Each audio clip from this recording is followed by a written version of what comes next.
भाजपा सरकार east India company बन गई है। जिस तरीके से ईस्ट इंडिया कंपनी पूरे देश को लूट कर सारा का सारा पैसा इंग्लैंड भेजा करती थी, वैसे ही भाजपा सरकार पूरे देश को लूट कर अदानी और अंबानी की तिजोरी भरने में लगी हुई है। आपको ईस्ट इंडिया कंपनी तो याद ही होगी। भला कौन ऐसा भारतीय होगा जो ईस्ट इंडिया कंपनी को नहीं जानता होगा। जिसने भी 8वीं से 10वीं तक का इतिहास पढ़ा होगा वो इस कंपनी के नाम से अच्छी तरह से रूबरू होगा। यहाँ तक कि जो लोग कभी स्कूल भी नहीं गए होंगे वो भी इस कंपनी के नाम से भली भांति अवगत होंगे। ईस्ट इंडिया कंपनी वो कंपनी थी जिसने सदियों तक सोने की चिड़िया कही जाने वाली भारत की भूमि पर शासन किया था और आज भाजपा सरकार भी ईस्ट इंडिया कंपनी के ही नक्शे कदमों पर चल रही है। भाजपा सरकार भी ईस्ट इंडिया कंपनी बन गई है। जिस तरीके से ईस्ट इंडिया कंपनी पूरे देश को लूटकर सारा पैसा इंग्लैंड भेजा करती थी, वैसे ही आज भाजपा सरकार भी पूरे देश को लूटकर अडानी और अंबानी की तिजोरियां भरने में लगी हुई है। मगर इससे पहले आप ये सोचें कि ये बात हम कह रहे हैं तो आपकी सोच गलत है, क्योंकि ऐसा हम नहीं बल्कि सपा एमएलसी स्वामी प्रसाद मौर्य कह रहे हैं। अगर यकीन ना हो तो आप खुद ही सुन लीजिए। आज भाजपा सरकार ईस्ट इंडिया कंपनी बन गई है। जिस तरीके से ईस्ट इंडिया कंपनी पूरे देश को लूट कर सारा का सारा पैसा इंग्लैंड भेजा करती थी, वैसे ही भाजपा सरकार पूरे देश को लूट कर अदानी और अंबानी की तिजोरी भरने में लगी हुई है। तो सुना आपने, मौर्य ने तो भाजपा सरकार को ईस्ट इंडिया कंपनी ही बना दिया। दरअसल चक्रवर्ती सम्राट अशोक की जयंती के अवसर पर स्वामी प्रसाद मौर्य सुल्तानपुर पहुंचे थे। इसी दौरान उन्होंने मीडिया से बात की और भाजपा सरकार को ही आड़े हाथों ले लिया और कह दिया कि आज भाजपा सरकार ईस्ट इंडिया कंपनी बन गई है। जिस तरीके से ईस्ट इंडिया कंपनी पूरे देश को लूटकर सारा पैसा इंग्लैंड भेजा करती थी, वैसे ही भाजपा सरकार पूरे देश को लूटकर अडानी और अंबानी की तिजोरी भरने में लगी हुई है। आज भाजपा सरकार ईस्ट इंडिया कंपनी बन गई है।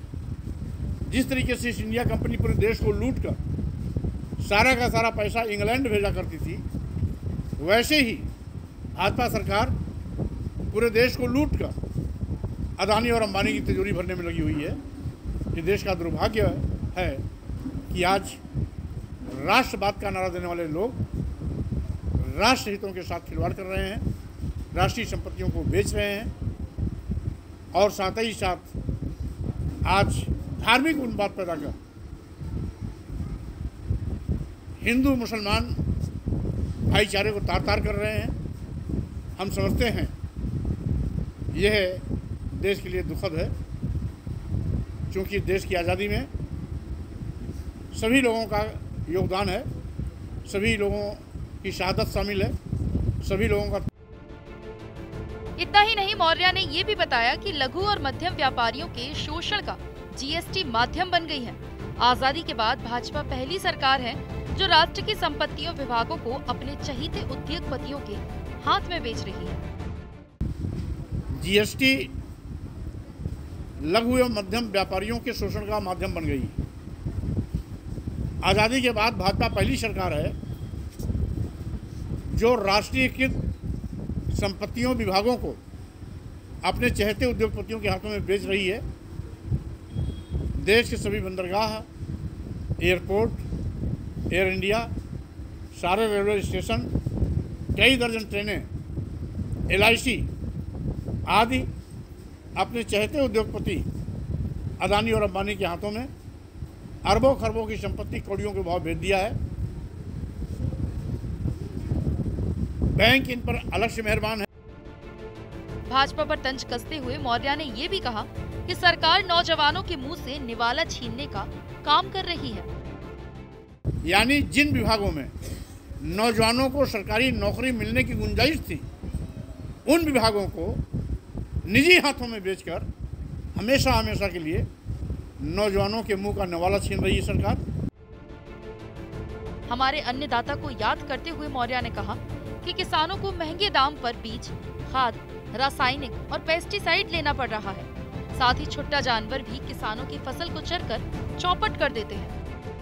को महंगे दाम पर बीज, खाद, रासायनिक और पेस्टिसाइड आज तमाम चीज़ें उसको महंगे दामों पर लेना पड़ रहा है। इसी के साथ ही साथ छुट्टा जानवर किसान की फसल को पूरी तरीके से चर करके बराबर कर दे रहे हैं, चौपट कर दे रहे हैं। छोटा किसान के घर में फसल का उपज आता ही नहीं, छुट्टा जानवर ही उसको। हालांकि अब ये देखना है कि मौर्य ने जिस तरीके से भाजपा सरकार पर आरोप लगाए हैं, उसका भाजपा सरकार क्या पलटवार करती है।